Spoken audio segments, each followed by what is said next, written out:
Raden Katong, yang kemudian lazim disebut Bathara Katong, bagi masyarakat Ponorogo mungkin bukan sekedar figur sejarah semata.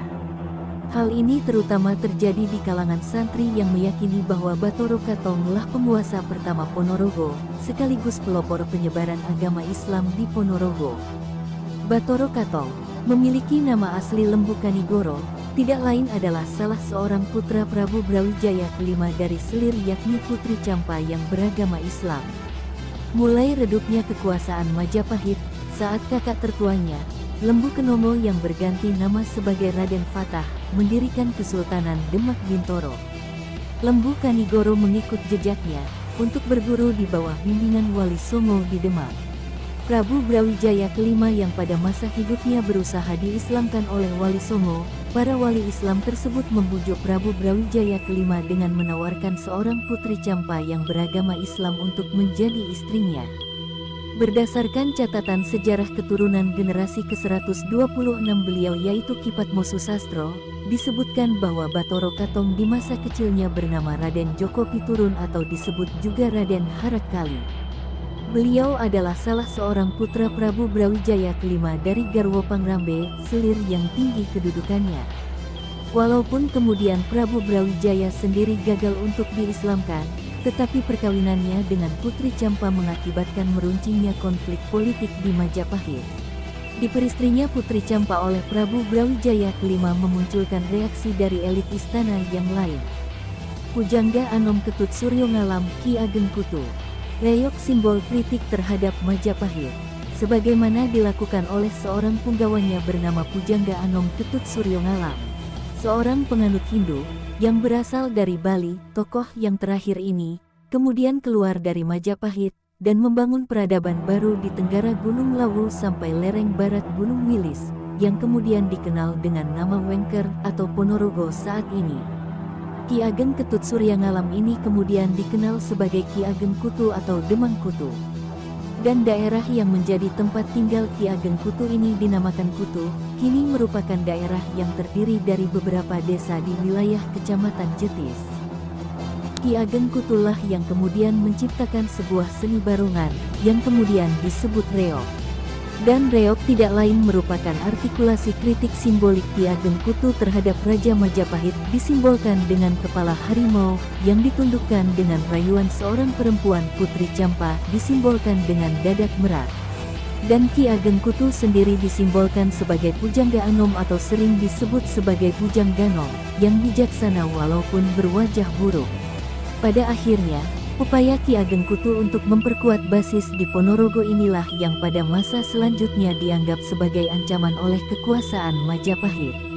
Dan selanjutnya pandangan yang sama dimiliki juga dengan Kesultanan Demak, yang notabene sebagai penerus kejayaan Majapahit walaupun dengan warna Islamnya. Sunan Kalijaga bersama muridnya Kiai Muslim atau Ki Ageng Mirah mencoba melakukan investigasi terhadap keadaan Ponorogo dan mencermati kekuatan-kekuatan yang paling berpengaruh di Ponorogo. Dan mereka menemukan Demang Kutu sebagai penguasa paling berpengaruh saat itu. Bathara Katong putra terbaik Kerajaan Demak. Ekspansi Islamisasi. Demi kepentingan ekspansi kekuasaan dan Islamisasi, penguasa Demak mengirimkan seorang putra terbaiknya yakni yang kemudian dikenal luas dengan Bathara Katong dengan salah seorang santrinya bernama Selo Aji. Dan diikuti oleh 40 orang santri senior yang lain. Raden Katong akhirnya sampai di wilayah Wengker, lalu kemudian memilih tempat yang memenuhi syarat untuk pemukiman, yaitu di Dusun Plampitan, Kelurahan Setono, Kecamatan Jenangan. Saat Bathara Katong datang memasuki Ponorogo, kebanyakan masyarakat Ponorogo adalah penganut Buddha, animisme dan dinamisme. Cinta Niken Gandini yang berakhir kemenangan. Singkat cerita, terjadilah pertarungan antara Bathara Katong dengan Ki Ageng Kutu. Di tengah kondisi yang sama-sama kuat, Bathara Katong kehabisan akal untuk menundukkan Ki Ageng Kutu. Kemudian dengan akal cerdasnya Bathara Katong berusaha mendekati putri Ki Ageng Kutu yang bernama Niken Gandini, dengan diiming-imingi akan dijadikan istri. Kemudian Niken Gandini inilah yang dimanfaatkan Bathara Katong untuk mengambil pusaka Korowelang, sebuah pusaka pamungkas dari Ki Ageng Kutu. Pertempuran berlanjut dan Ki Ageng Kutu menghilang pada hari Jumat Wage di sebuah pegunungan di daerah Wringin Anom Sambit Ponorogo. Hari ini oleh para pengikut Kutu dan masyarakat Ponorogo, terutama dari Abangan, menganggap hari itu sebagai hari naasnya Ponorogo. Tempat menghilangnya Ki Ageng Kutu ini disebut sebagai Gunung Bacin, terletak di daerah Bungkal. Batoro Katong kemudian mengatakan bahwa Ki Ageng Kutu akan moksa dan terlahir kembali di kemudian hari. Hal ini dimungkinkan dilakukan untuk meredam kemarahan warga atas meninggalnya Ki Ageng Kutu. Batoro Katong sang manusia setengah dewa.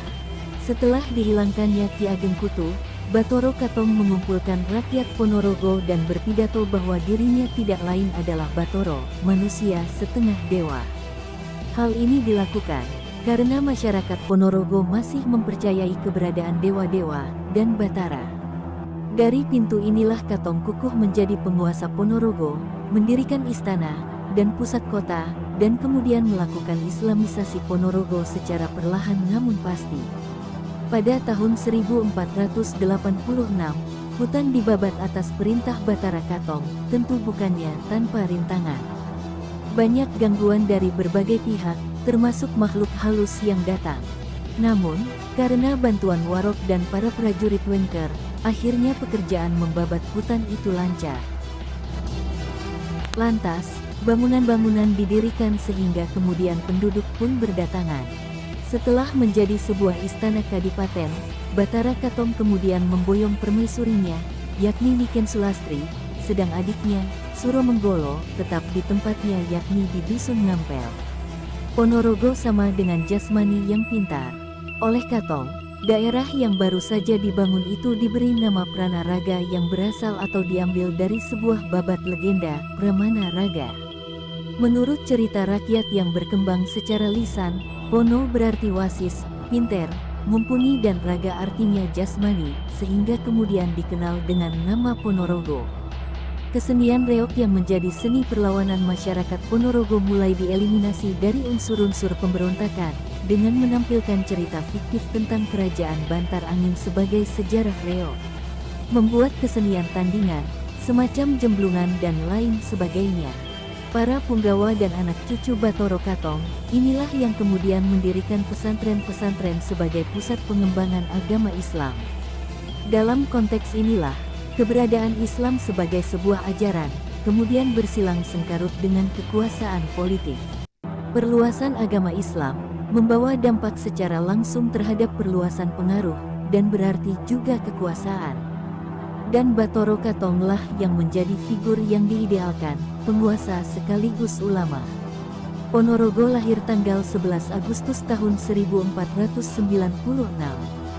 Beliau Batoro Katong kemudian dikenal sebagai Adipati Sri Batoro Katong yang membawa kejayaan bagi Ponorogo pada saat itu, ditandai dengan adanya prasasti berupa sepasang batu gilang yang terdapat di depan gapura kelima di kompleks makam Batoro Katong, di mana pada batu gilang tersebut tertulis Candra Sengkala Memet, berupa gambar manusia, pohon, burung Garuda, dan gajah yang melambangkan angka 1418 Saka atau tahun 1496 Masehi.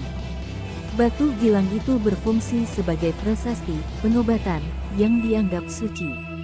Atas dasar bukti peninggalan benda-benda Pubakala tersebut dengan menggunakan referensi Handbook of Oriental History dapat ditemukan hari wisuda Batoro Katong sebagai Adipati Kadipaten Ponorogo, yakni pada hari Ahad Pon tanggal 1 bulan besar, tahun 1418 Saka bertepatan dengan tanggal 11 Agustus tahun 1496 Masehi atau 1 Zulhijjah 901 Hijriyah. Selanjutnya tanggal 11 Agustus ditetapkan sebagai hari jadi Kabupaten Ponorogo. Terima kasih sudah menonton video ini. Yang belum subscribe silahkan subscribe, agar tidak ketinggalan berita-berita atau sejarah-sejarah yang mungkin belum Anda ketahui. Terima kasih.